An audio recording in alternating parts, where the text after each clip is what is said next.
Coming going doing nothing, coming going doing nothing. মানে কি HSC লাইফে একদল মানুষের স্টার্ট করে হলো প্রতিদিন সকালবেলা উঠে সাইকেল নিয়ে বের হয়, একটানা 7-8টা প্রাইভেট পড়ে, দুপুরবেলা আসে ঘুমায়, একটু কোনো কিছুই করে না, ঘুমায় টুমায় একটু আর কি।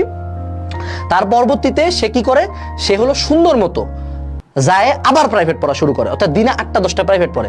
আমার এক বান্ধবী ছিল, ও হইলো গিয়া 8টা ম্যাথের জন্য প্রাইভেট পড়তো, বাট ম্যাথে প্লাসও পায় নাই। তো ঘটনা হইলো বেশি প্রাইভেট পড়া খারাপ না, বেশি টিচারের কাছে পড়া খারাপ না, বাট খারাপ হইলো যে এই কোচিংগুলা কামিং গোয়িং করার পরে আমি যদি নিজে প্রতিদিনের পড়া প্রতিদিন না পড়ি। এখন এইচএসসি লাইফে এইটাই কিন্তু সবচেয়ে বড় ভুল, এই কোর্স ওই কোর্স, এই বই 1000টা জিনিস পড়ছি, কিন্তু আমি কি লাস্টে দিন শেষে আসে 5 ঘন্টা নিজের পড়ার টাইম পাইতেছি তো না।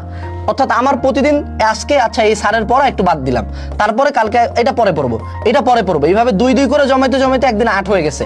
এবং যেদিন